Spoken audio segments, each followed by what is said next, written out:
Hey guys, so I'm back with another update. I am, cycle day 18 today, and I took my first round of Clomid, 50 milligrams, cycle days 5 through 9. So I've been taking ovulation tests, and I haven't gotten a positive yet. My doctor said you're supposed to ovulate around 7 to 10 days after stopping the medication, so tomorrow would be day 10. Tomorrow would be day 10. Yeah, because I stopped on cycle day 9 and cycle day 18, so tomorrow, cycle day 19 would be 10 days. So I was really hoping that I would ovulate by now. I've ovulated the past couple months, I think, definitely last month, I think even the month before without Clomid, so I assumed with Clomid it would happen. Last month I ovulated on cycle day 18. I got a positive ovulation test, cycle day 17. So we're already 1 day past when I got my positive ovulation test last month. And so I don't know. I've been feeling kind of bummed, just frustrated about not getting a positive, and so I haven't really wanted to like make an update video. Plus there wasn't really anything to tell you guys.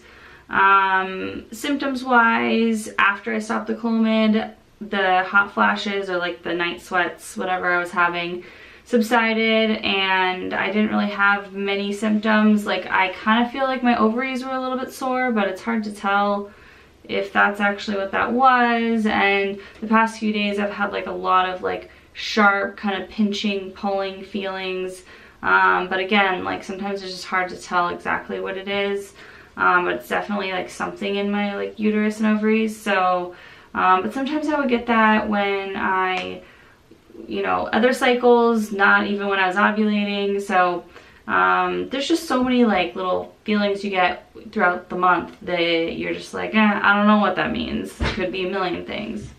Miles. My cat loves playing in the shower, like behind the curtain. So he's like, if you hear noise, that's what that is. So it's 7 o'clock at night right now. I held my pee since like 3. So I just peed in a cup. Miles. He's having a blast.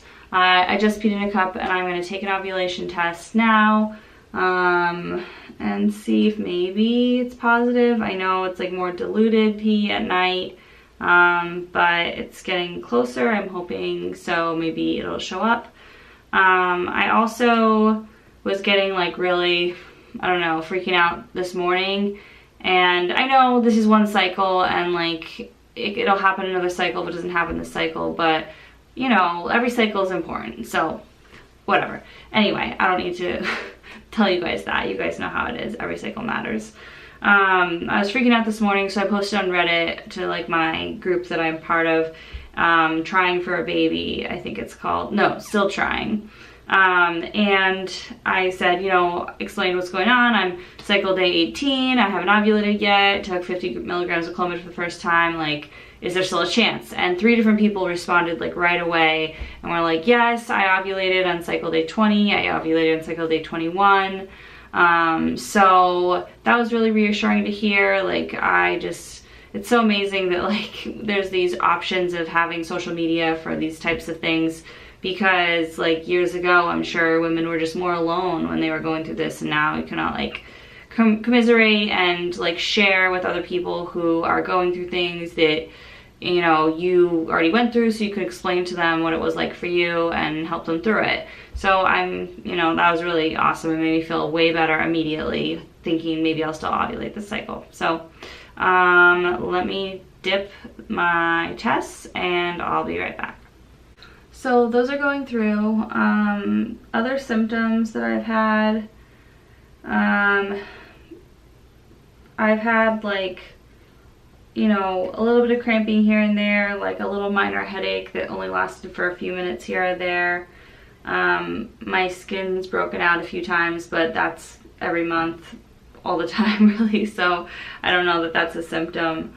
Oh, and my Fertility Friend app, my temperature has been like all over this month, so let me see if I can just show you rather than like putting a screenshot.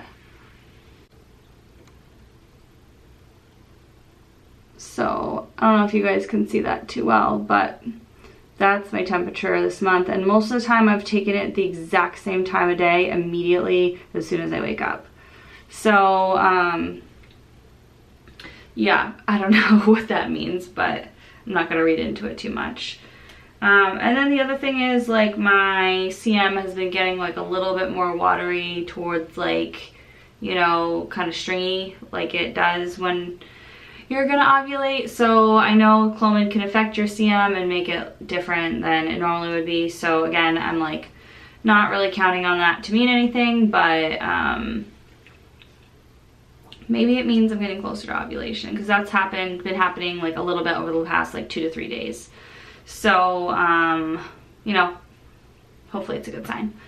All right, I'm gonna look at these tests. I covered them. Usually I just like look at them as they go through. Well, the digital one you can't, but the other one I'm taking 2 still. The first response, what is it? Just the first response with the 2 lines, and then the clear blue digital. So let's see.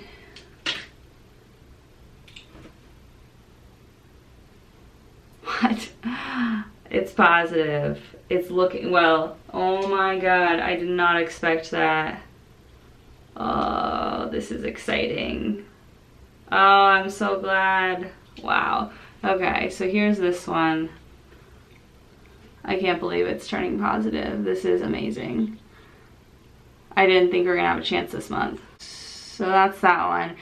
So that, I wouldn't even say that's positive because it's not darker or as dark as the test line, but it's way darker than it was this morning. This morning it was nothing. I've actually been keeping the ones that I've been taking, and so I have it from this morning, so I'll show you guys. I've actually been keeping all of them this cycle. Is that really gross, guys? I mean, I think it's gross, but I just have seen other women like keep them and compare and see the line get darker. So I thought I kind of wanted to keep them this cycle.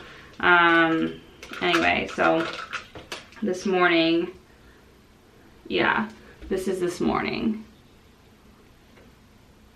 Like 100% negative. Like not even barely a hint of a line. So that's definitely a lot darker. And then this one, it actually came up positive. As I've said before, I find these first response tests to be a lot less sensitive than any other ovulation test that I've taken. So again, the fact that it's like light, and it's getting a little darker too. Like it's still lighter than the control line, but it's definitely like pretty dark. And then this one came up smiley. Let's see what it actually looks like. That's definitely darker. That's definitely darker. So the test line is gonna be the one on this side, and then this is the control line. So you guys can see the line on the right is like definitely darker. Ah, that's so exciting. Oh my gosh. And the thing is with these ones, if you get the clear blue advanced where it does the flashing smiley and then the solid, it's supposed to test if your estrogen is going up, because estrogen goes up before LH, which is what shows up for the solid smiley, or in this case just the only smiley you get on the regular test. So what basically when you pop the sticks out for the estrogen, it uses this little circle to test. Like there's this little I don't want to try to get this camera to focus again, but there's this little circle over here, and that's where I think the estrogen like would pop up with the flashing smiley, and the sticks for the regular, like this, the basic clear blue digital test, not the advanced one, still has a little circle. So while you don't get a flashing smiley, you can actually look and see if it's getting darker. So I did notice over the past, like since Sunday, and today's Wednesday, that little circle has been getting darker, which means I thought that it meant my estrogen was going up. So I was hoping that meant I was gonna get a positive ovulation test soon. I'm so excited. For me, this is like as good as a positive pregnancy test. Like I've said that before. It's just the fact that you even have a chance is just so exciting. So yeah, I'm really happy. I started out this video really sad and now I'm really happy. Okay. Anyway, guys, so that means that we're gonna have a 2-week wait. Yes, okay, awesome. So I guess that's all I have to say. I didn't expect this video to go this direction. Thank you guys so much for watching. I have a few new subscribers. Welcome. My name is Lauren. If you haven't, seen my introduction to one of my other videos, and my husband and I have been trying since last December of 2016, and I have PCOS, and I also have underactive thyroid, and I take thyroid medication for. I just started that a couple months ago. So I hope you join and follow along in the rest of my infertility journey, hopefully leading up to pregnancy, hopefully really soon. And yeah, that's it. Oh, one other thing I did want to tell you guys. So I lied to my family, and I don't know how you guys are with family, but like I usually don't lie to them. I'm just like I'm not a good liar, and so I don't like to do it. And I told them that I didn't take Clomid yet, and so I just felt like if it didn't work and I didn't ovulate or I didn't get pregnant, I just didn't want to have to tell them that it didn't work.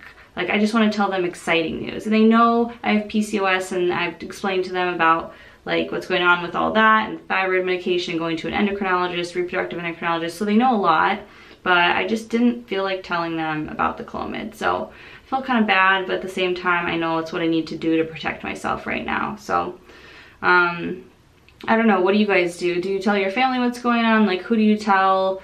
Do you just share it with like your significant other, or keep it to yourself even, or tell friends or family, or tell YouTube like I do?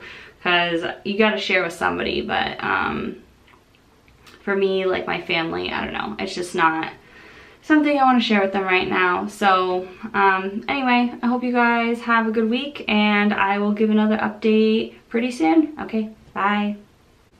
Okay, really the last thing that I wanted to say is I am so excited, but I know that you can get false positives for ovulation tests, and that can happen with PCOS and with Clomid. So I am taking my basal body temperature. I'm going to confirm that I ovulated based on my basal body temperature going up. Hopefully you guys saw my chart. Hopefully I'll actually be able to see that it went up. Hopefully it'll go up not tomorrow, but the next day, because I just got a positive ovulation test. That means I'm ovulating shortly, so it won't go up till after ovulation. So maybe not tomorrow, but the next day would make sense, I think. So hopefully that happens. I get the confirmation. I'm gonna call my doctor, because she said she wanted 2 labs to test my progesterone level after I ovulate. I think she said 3 days after I ovulate, but I can't remember. So I'll call her tomorrow. And basically what they're gonna test for is what my progesterone level is at. Because last month I did have the shorter luteal phase. At least I think I did. So they need to test my progesterone to see if it's too low, and that's what's causing that, or what's going on. So, yay, super exciting. Thanks so much for watching. Bye.